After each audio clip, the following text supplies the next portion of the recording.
Tablets का topic हमने continue किया हुआ था। आज उस टॉपिक के अंदर जो हम आगे डिस्कस करेंगे, हमारा जो टॉपिक उसमें चल रहा था that was the evaluation of the tablets.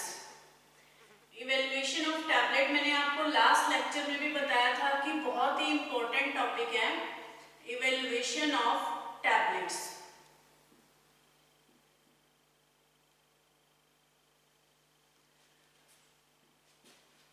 Evaluation of tablet जो लास्ट लेक्चर में हमने डिस्कस किया था उसके अंदर हमने जो टैबलेट्स की इवैल्यूएशन के मेथड्स थे उनको दो पार्ट्स के अंदर डिवाइड किया था।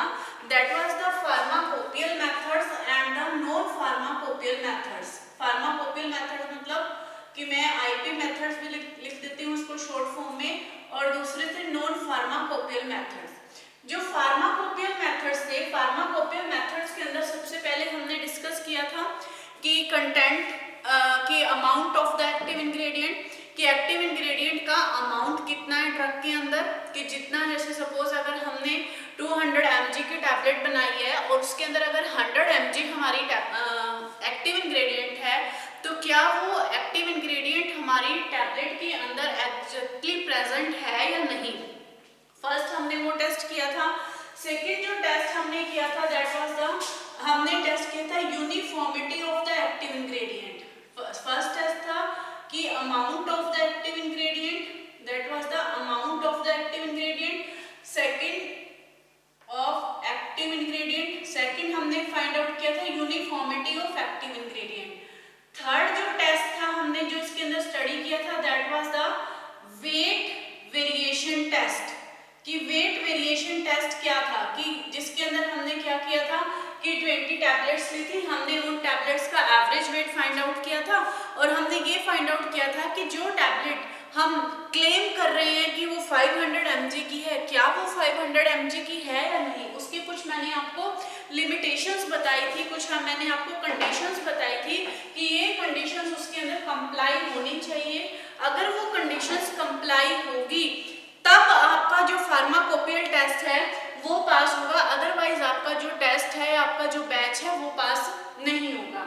नेक्स्ट जो आज सबसे ज्यादा इंपॉर्टेंट जो टेस्ट हम कंटिन्यू करेंगे दैट इज द डिसइंटीग्रेशन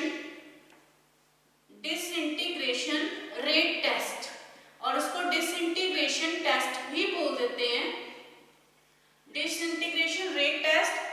और सिक्स्थ वन जो हम डिस्कस करेंगे that is the dissolution test या dissolution rate test. And next one is the dispersion test. Next one is the dispersion test. मैंने last time आपको याद हो कि लेक्चर नंबर 6 के अंदर मैंने इनके ऊपर स्पेशली स्टार्स बनाए थे कि डिसोल्यूशन टेस्ट है या जो डिसइंटीग्रेशन टेस्ट है ये इतने इंपॉर्टेंट टेस्ट हैं कि इनके ऊपर पूरा का पूरा फुल मार्क्स का, फुल 8 मार्क्स का या 10 मार्क्स का अकेला आपसे ये पूछा जा सकता है कि how we will perform the disintegration test according to the IP, what are the conditions for the disintegration test. तो डिस्कस करते हैं इसको वन बाय वन। सबसे पहले हमारे पास है डिसइंटीग्रेशन टेस्ट। डिसइंटीग्रेशन टेस्ट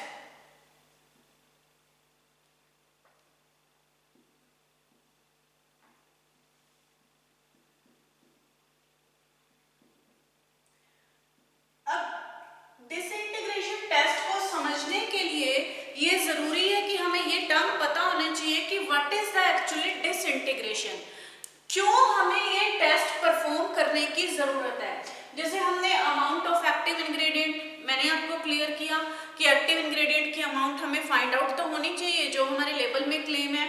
इसी तरह से यूनिफॉर्मिटी होनी चाहिए, वेट वेरिएशन होना चाहिए। आखिर डिसइंटीग्रेशन का क्या लॉजिक है। डिसइंटीग्रेशन, सबसे पहले आप एक चीज ये समझ लो कि डिसइंटीग्रेशन होता क्या है। डिसइंटीग्रेशन है कि जो भी टैबलेट हमने ली वो टैबलेट लेने के बाद चाहे वो हम उसको स्टमक में जाके डिसइंटीग्रेट होती है, चाहे वो जाकर हमारे इंटेस्टाइन में डिसइंटीग्रेट होती है, जिस भी एसिडिक या बेसिक मीडिया के अंदर वो टैबलेट डिसइंटीग्रेट हो रही है, चाहे वो अनकोटेड टैबलेट है चाहे वो कोटेड टैबलेट है, हमने उस टैबलेट का डिसइंटीग्रेशन टाइम फाइंड आउट करना है। डिसइंटीग्रेशन का मतलब कि वो टैबलेट कितनी देर में, वो टैबलेट कितने टाइम में हमारी बॉडी के अंदर जाके डिसइंटीग्रेट होगी। डिसइंटीग्रेट मतलब टूटना, छोटे छोटे पार्टिकल्स के अंदर टूटना। क्योंकि देखो सॉलिड डोसेज फॉर्म है, अगर वो पहले छोटे छोटे पार्टिकल्स के अंदर टूटेगी, डिसइंटीग्रेट होगी, तभी तो बॉडी के फ्लूइड मीडियम में जाके डिसॉल्व होगी। अगर डिसॉल्व होगी तभी तो जाके अपना इफेक्ट, फार्माकोलॉजिकल इफेक्ट प्रोड्यूस करेगी। तो अगर डिसइंटीग्रेशन टाइम ही टैबलेट का प्रॉपर नहीं होगा, कि अगर कोई टैबलेट जैसे सपोज अनकोटेड टैबलेट है, अनकोटेड टैबलेट आपको पता है कि वो 15 मिनट के अंदर बॉडी में डिसइंटीग्रेट हो जानी चाहिए, लेकिन अगर वो डिसइंटीग्रेट ही नहीं हो रही है, अगर वो टूट ही नहीं रही है, तो इसका क्या मतलब है कि इसका मतलब टैबलेट अपना इतने टाइम में फार्माकोलॉजिकल इफेक्ट प्रोड्यूस नहीं करेगी। तो डिसइंटीग्रेशन टेस्ट को परफॉर्म करने के लिए हम यूज करते हैं डिसइंटीग्रेशन एपरेटस। डिसइंटीग्रेशन एपरेटस जैसे आप अगर आजकल तो आप सभी लोगों के पास एंड्रॉइड मोबाइल फोन्स तो हैं, आप उसमें disintegration test apparatus for the tablets अगर आप उसमें सर्च मारोगे तो आपको उसमें क्लियर पिक्चर, बहुत सारी पिक्चर्स आपको उसमें दिखेंगी। यहाँ पे मैं एक रफ डायग्राम बना के आपको समझाऊंगी कि क्या होता है डिसइंटीग्रेशन टेस्ट और हम कैसे करते हैं, लेकिन आप एक बार उस डायग्राम को जरूर देखना, उससे टॉपिक आपको और ज्यादा क्लियर हो जाएगा। अब डिसइंटीग्रेशन टेस्ट में एक्चुअली क्या होता है, इसमें हमारे पास यहाँ है, सपोज रफ डायग्राम में थोड़ा बना रही हूँ।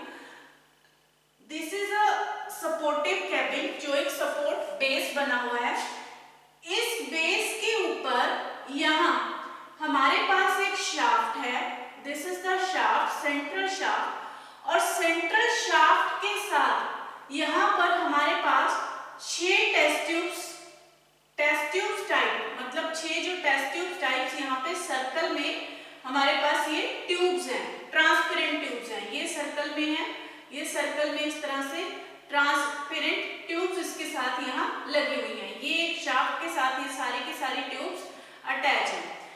अब जो ये ट्यूब्स हैं, इन ट्यूब्स को जैसे अगर हम एक ट्यूब का एक स्ट्रक्चर बनाते हैं, यहाँ इसमें क्या है कि टेम्परेचर कंट्रोलिंग सिस्टम होता है, ठीक है, यहाँ एक इसमें स्पीड रेगुलेटर होता है। इसको हम क्या करते हैं कि ये एक बीकर के अंदर हम इसे रखते हैं। अब इसके अंदर मेनली होता क्या है, ये तो बड़ा रफली मैंने इसको डायग्राम बना के दिखाया आपको। इसकी जो वर्किंग में हमने क्या करना होता है, ये जो हमारे पास है, जैसे आप ये मान लो कि एक सिंगल शाफ्ट के साथ मैंने अलग अलग 6 जो है tubes, test tube type structures जो है उसके साथ अटैच कर दिए, और वो इतना स्ट्रक्चर है कि उसको हम एक 1000 ml के बीकर के अंदर डिप कर सकते हैं। हर एक ट्यूब के नीचे बेस में एक इस तरह से मैश मतलब इस तरह से जाली लगी होती है एक पर्टिकुलर पोर साइज की, और जो वो ट्यूब्स होती हैं वो ट्यूब्स एक पर्टिकुलर डायमेंशन की होती हैं। ऐसा नहीं है कि कोई ट्यूब किसी डायमेंशन की, कोई ट्यूब किसी भी डायमेंशन की, वो एक पर्टिकुलर डायमेंशन की ट्यूब्स होती हैं। अब जब हमने टेस्ट परफॉर्म करना है, हम उन 6 ट्यूब्स के अंदर, जैसे ये हमारे पास यहाँ 6 ट्यूब्स हैं, हम क्या करते हैं उन 6 ट्यूब्स के अंदर हम 6 टैबलेट्स डाल देंगे। क्लियर है? 6 ट्यूब्स के अंदर हमने 6 टैबलेट्स डाली। 6 टैबलेट्स डालने के बाद हमने उसके बाहर हमने एक बीकर रखा हुआ है जिसकी कैपेसिटी है अबाउट 1000 ml। उस बीकर के अंदर जो हमने मीडियम प्रोवाइड किया हुआ है, मीडियम हमने प्रोवाइड जो सेलेक्ट करना है, that medium selected it should be according to the tablet. कि सपोज अगर अनकोटेड टैबलेट है, हमें पता है कि जो अनकोटेड टैबलेट है वो तो जाके स्टमक में डिसइंटीग्रेट होगी, तो जो बीकर है, बीकर के अंदर जो आपने मीडियम लेना है वो आपने स्लाइटली एसिडिक मीडियम लेना है, ठीक है। इसी तरह से अगर मान लो कोई इंटीरी कोटेड टैबलेट, तो आपको पता है कि वो टैबलेट आपके स्टमक में तो डिसइंटीग्रेट होनी ही नहीं चाहिए, तो उसके अंदर आप एसिडिक मीडियम भी लोगे। एसिडिक मीडियम ये चेक करने के लिए कि कहीं वो एसिडिक मीडियम में डिसइंटीग्रेट तो नहीं हो रही, या सेकंड टेस्ट आप उसमें ये अप्लाई कर सकते हो बेसिक मीडियम लेके कि वो बेसिक मीडियम में कितने टाइम में डिसइंटीग्रेट होगी। दोनों चीजें हैं। जो टेम्परेचर है ये तो हो गई मीडियम की बात। टेम्परेचर हम इसके अंदर जो मेंटेन करेंगे, temperature it should be around 37 ± 0.5 degree Celsius. इतना टेम्परेचर टेम्परेचर क्यों मेंटेन करते हैं? क्योंकि हमें पता है कि जो हमारा बॉडी टेम्परेचर है वो यही है।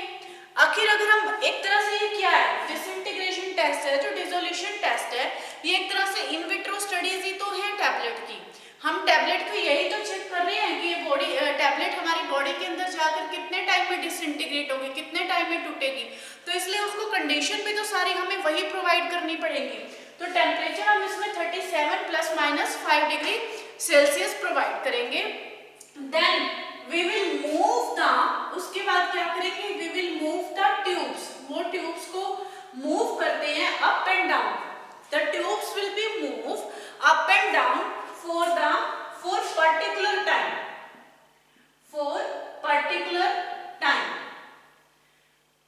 for particular time। अब ऐसा नहीं है कि डिपेंड करता है कि आपने किस टाइप की टेस्टिंग करनी है टैबलेट्स की। सपोज हमने अनकोटेड टैबलेट्स की टेस्टिंग करनी है, अनकोटेड टैबलेट्स की अगर हम टेस्टिंग करेंगे तो अनकोटेड टैबलेट्स का हमें पता है कि जो आईपी इंडियन फार्माकोपिया का जो एस्से है 15 मिनट्स के अंदर वो डिसइंटीग्रेट हो जानी चाहिए। तो हमने क्या करना है कि टैबलेट्स को एक कांस्टेंट स्पीड के ऊपर 15 मिनट्स तक अप एंड डाउन मूव करना है इन द मीडियम के अंदर। फिर हम उसमें ये चेक करेंगे, प्रोसेस कंप्लीट हो गई। प्रोसेस कंप्लीट होने के बाद हम ये चेक करेंगे हमने क्या किया, इसको 6 टैबलेट्स के ऊपर परफॉर्म किया था एक्सपेरिमेंट को।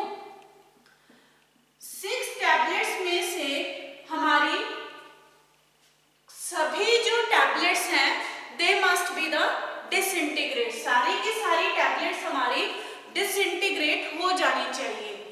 इफ अगर 1 or 2 tablets, if 1 or 2 tablets does not disintegrate, 1 or 2 tablets does not disintegrate, तो उस केस में हम क्या करेंगे, मान लिए 6 है, 6 में से हमारी क्या होगी, 4 टैबलेट्स तो डिसइंटीग्रेट हो गई, लेकिन उसमें से 2 हमारी डिसइंटीग्रेट नहीं हुई। तो उस केस में क्या करेंगे, we will go from for the same test for next 12 tablets. दोबारा से 12 टैबलेट्स के लिए सेम टेस्ट परफॉर्म करेंगे। उस कंडीशन में क्या होगा कि अब हमारे पास टोटल कितनी हो गई, 6 + 12 18 टैबलेट्स।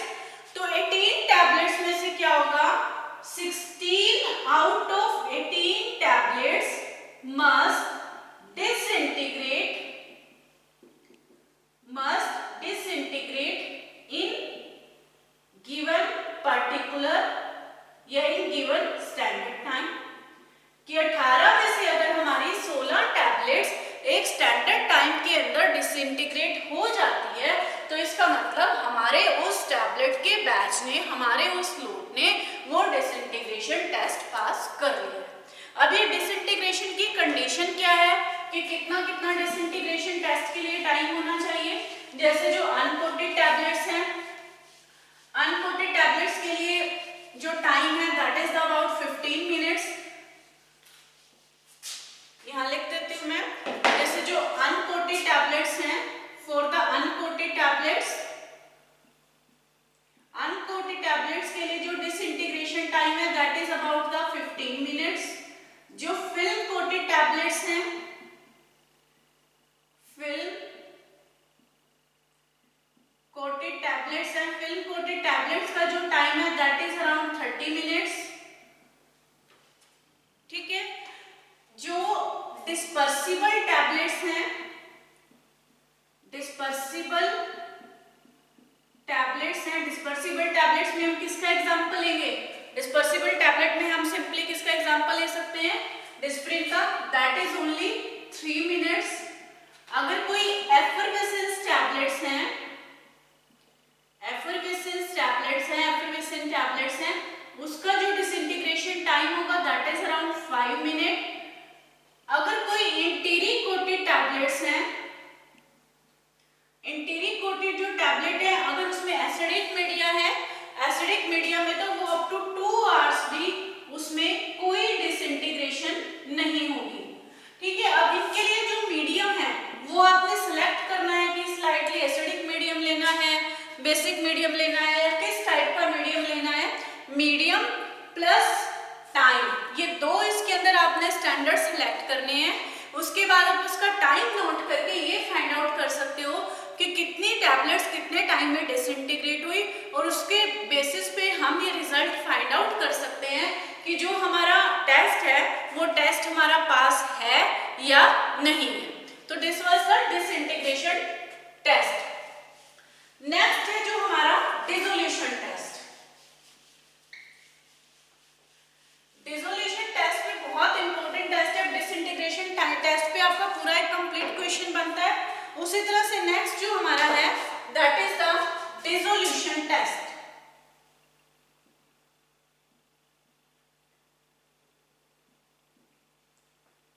डिसोल्यूशन टेस्ट जैसे सबसे फर्स्ट पॉइंट तो हमारा डिस्कशन का यही है कि why we need to perform the dissolution test. जिस तरह से हमने डिसइंटीग्रेशन टेस्ट को परफॉर्म किया था ये फाइंड आउट करने के लिए कि हमारी टैबलेट कितने टाइम में बॉडी में डिसइंटीग्रेट होगी, इसी तरह से जो हम डिसोल्यूशन टेस्ट परफॉर्म करते हैं ये फाइंड आउट करने के लिए कि हमारी जो टैबलेट है कितने टाइम में बॉडी के अंदर डिसॉल्व होगी। डिसॉल्व का मतलब कि हमारे फ्लूइड मीडिया के अंदर मिक्सअप हो जाएगी, डिसॉल्व होगी, क्योंकि डिसॉल्व होने के बाद डिसइंटीग्रेशन और डिसॉल्व होना अलग चीज है। डिसइंटीग्रेशन का मतलब है कि टैबलेट आपकी पार्टिकल्स में कन्वर्ट हो रही है, और डिसोल्यूशन का मतलब है कि जो टैबलेट है आपकी बॉडी के फ्लूइड मीडिया के अंदर डिसॉल्व हो रही है।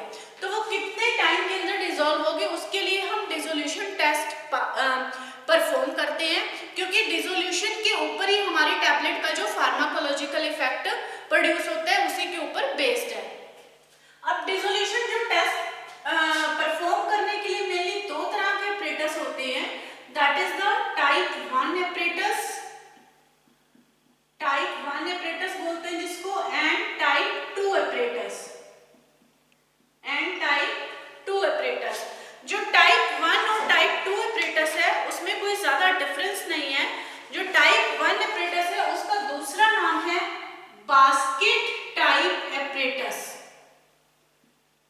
Basket type apparatus. और जो टाइप 2 एपरेटस है इसको हम बोलते हैं pedal type apparatus, pedal type apparatus. अब दोनों जो एपरेटस हैं, दोनों एपरेटस में डिफरेंस ज्यादा कुछ भी नहीं है। इनका जो बेसिक स्ट्रक्चर है दोनों एपरेटस का बिल्कुल सेम स्ट्रक्चर है।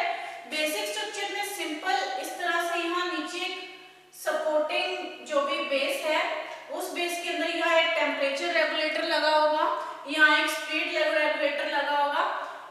यहाँ इसके बाहर क्या होगा, एक चैम्बर, ग्लास चैम्बर है। इस ग्लास चैम्बर के अंदर आप क्या करेंगे जिसको हम बोलते हैं कि एक तरह से वाटर बाथ, ये है आपका यहाँ पर एक वाटर बाथ है।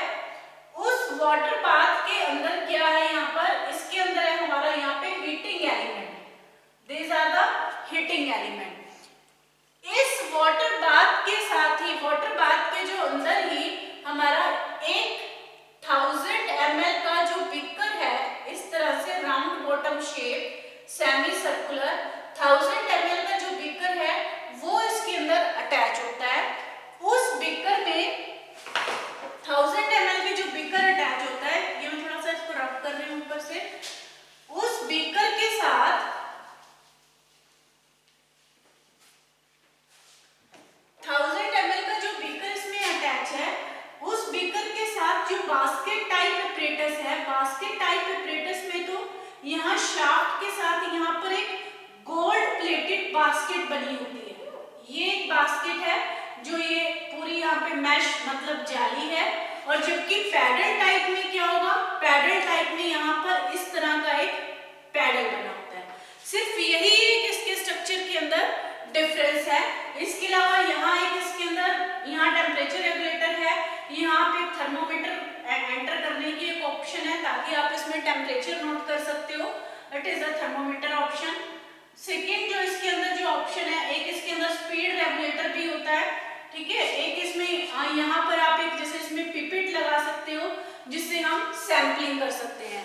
तो ये तो एक मतलब सिंगल टैबलेट का अगर हमने डिसोल्यूशन देखना है तो उसका मैंने मैंने एक रफ डायग्राम बनाया है, लेकिन ये इसी तरह से 6 टैबलेट्स के लिए या जो 12 टैबलेट्स के लिए वो भी अवेलेबल है। ये तो जो सिंगल टैबलेट की टेस्टिंग के लिए डिसोल्यूशन परफॉर्म किया जाता है वो सिर्फ लैब स्केल पे किया जाता है, जबकि जो इंडस्ट्रियल स्केल पे तो 6 टैबलेट्स का या 12 टैबलेट्स का डिसोल्यूशन टेस्ट एपरेटस लगाया जाता है।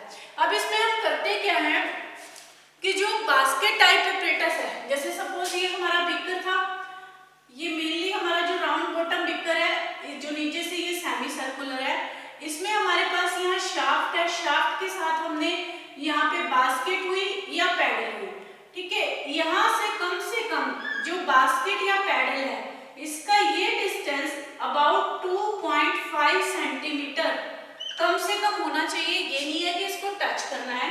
दूसरा, इसको आपने उस फ्लूइड मीडिया से फिल करना है जिसके अंदर आपने डिसोल्यूशन देखनी है। सपोज अगर आपकी अनकोटेड टैबलेट है तो आपने उसमें एसिडिक मीडिया फिल करना है, एंटेरिकोटेड टैबलेट है तो आपने उसमें बेसिक मीडिया फिल करना है।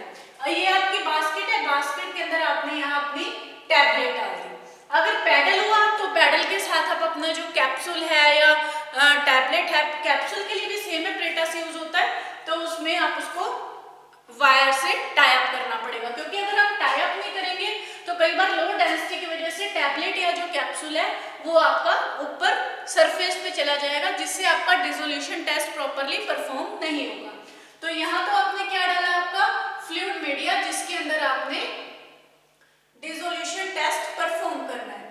अब इसके बाहर भी आपका क्या लगा हुआ है, बाहर हमारा लगा हुआ है इसके अंदर एक वाटर बाथ, ये एक वाटर बाथ इसमें लगा हुआ है। इस वाटर बाथ में हमने क्या डालना है, वाटर बाथ है तो ऑब्वियसली वाटर ही डालेंगे, और यहाँ पे हमारा हीटिंग एलिमेंट है, यहाँ पे हमने डाला इसमें वाटर।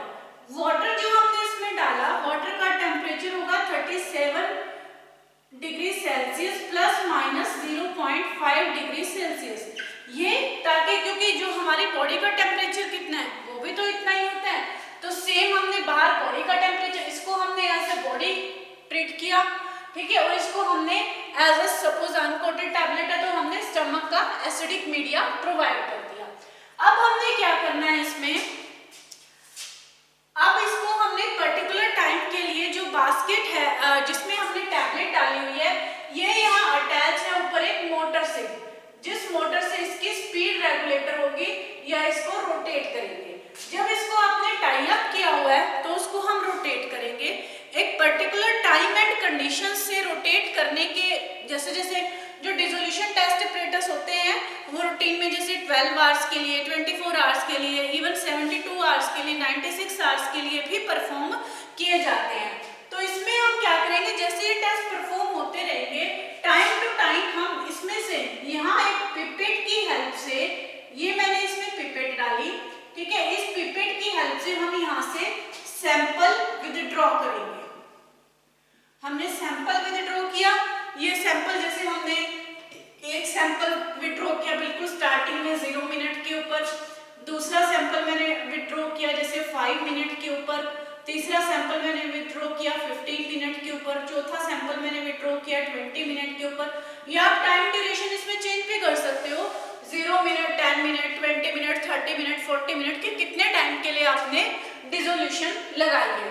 क्योंकि सपोज जैसे कोई अनकोटेड टैबलेट है जो स्टमक में डिसोल्व होनी है, पैरासीटामोल है, डिस्प्रिन है, उसकी तो मैक्सिमम आप क्या है 2 या 3 घंटे की डिसो भी लगा सकते हो। आपको पता है कि वो टैबलेट तो 2 आवर्स या 3 आवर्स में आपकी बॉडी के अंदर जाकर डिसोल्व हो जाएगी, लेकिन जो एंटेरिकोटेड है उसके कम से कम आपको 12 आवर्स के लिए लगानी पड़ेगी डिसो, क्योंकि पता है कि 2 घंटे तक तो वो स्टमक में ही नहीं डिसोल्व होगी, ठीक है ना। उसके बाद जाके वो इंटेस्टाइन में 4 से 6 घंटे में डिसोल्व होगी। तो ये जब हम सैंपल लेंगे, जब हम यहाँ से सैंपल विथड्रॉ करेंगे, एक चीज ध्यान में रखना, अगर आपने सपोज सैंपल की एक अमाउंट सपोज 10 ml आपने फिक्स कर ली, तो 10 ml ही आपको इसके अंदर फ्रेश मीडिया साथ के साथ हर बार एंटर करना पड़ेगा। क्यों? क्योंकि इसके अंदर जो हमने अमाउंट ली थी 1000 ml, अगर हमने यहाँ से 10 ml विथड्रॉ कर ली तो 990 ml रह जाएगा, नेक्स्ट टाइम में 980 ml रह जाएगा, तो इस तरह से कंसंट्रेशन चेंज हो जाएगी। तो ये वॉल्यूम हमें हर बार मेंटेन करना पड़ेगा। अब जब हमारे पास यहाँ पे सैंपल हो गए तो हम क्या करेंगे, इसकी यूवी जो रेडिएशन है या यूवी इंटरप्रिटेशन है, यूवी से हम इसके सैंपल्स को रीड करेंगे। यहाँ टाइम के बीच में और जो यूवी की रीडिंग्स हैं वो थोड़ा सा हाई लेवल का काम हो जाता है, ठीक है। यूवी की रीडिंग्स के हिसाब से हम इसका ग्राफ प्लॉट करेंगे और उस ग्राफ को हम एक स्टैंडर्ड टैबलेट के ग्राफ से कंपेयर करेंगे। स्टैंडर्ड का मतलब है कि जैसे हमें पता है कि कोई एक रेनबैक्सी की स्टैंडर्ड टैबलेट है पीसीएम की, हाँ इसका तो भी 2 घंटे में या 15 मिनट में या आधे घंटे में डिसोल्यूशन हो ही जाता है, वो हमने टेस्ट की हुई है, उसको हमने एक स्टैंडर्ड मान लिया। स्टैंडर्ड मानने के बाद हम हमारी जो टेस्टिंग टैबलेट है स्टैंडर्ड को टेस्टिंग के साथ हम कंपेयर करेंगे।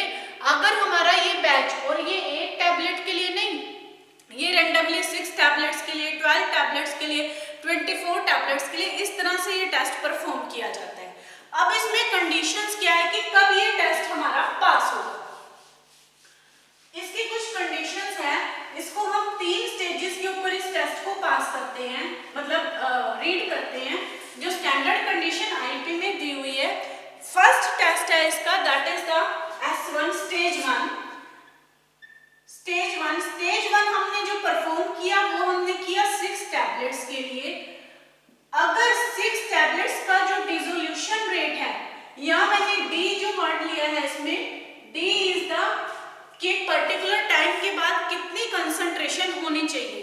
अगर उसकी कंसंट्रेशन यानी डिसोल्यूशन इट शुड बी +5%, मतलब इससे कम नहीं होनी चाहिए, जितना होना चाहिए वो, और उससे 5% ज्यादा हो सकती है लेकिन उससे कम जो है कंसंट्रेशन नहीं होनी चाहिए। एक कंडीशन तो ये है। अगर ये कंडीशन नहीं आती then we will perform the test for next 6 tablets. दोबारा से 6 टैबलेट्स के लिए पास करेंगे, तो 6 टैबलेट्स मतलब 6 + 6 आपकी 12 टैबलेट्स हो गई। तो 12 टैबलेट्स के लिए जो आपकी कंडीशन होगी कि each tablets should have the dissolution rate either greater than और equal to the D-15%। Just minute please, एक बार मैं इसे चेक कर लूं, थोड़ा कंफ्यूजन हो रही है मुझे। Yes, sorry, equal to the D मतलब कि इसमें 12 टैबलेट्स है कि हर टैबलेट का जो डिसोल्यूशन रेट है वो डी के इक्वल होना चाहिए, और किसी भी टैबलेट का जो डिसोल्यूशन रेट है वो D-15% से कम नहीं होना चाहिए, ठीक है। D-15% से कम नहीं होना चाहिए। तीसरी कंडीशन है S3, जो हम दोबारा से 12 टैबलेट्स के लिए परफॉर्म करते हैं। टोटल हो गई हमारी 24 टैबलेट्स। तो 24 टैबलेट्स में क्या होगा कि इसमें हर एक सभी 24 टैबलेट्स का डिसोल्यूशन डी के इक्वल होना चाहिए। किसी भी टैबलेट का D-25% से कम नहीं होना चाहिए, और 1 और 2 टैबलेट का जो है that may be from the D-15%। एक या 2 टैबलेट्स का D-15% से कम हो सकता है, लेकिन किसी भी टैबलेट का D-25% से कम नहीं होना चाहिए। अगर ऐसी कंडीशन है तो आपका डिसोल्यूशन टेस्ट पास हो जाएगा, ठीक है। तो ये जो नेक्स्ट टेस्ट है हमारा डिस्पर्शन टेस्ट, ये हम नेक्स्ट लेक्चर में कंटिन्यू करेंगे।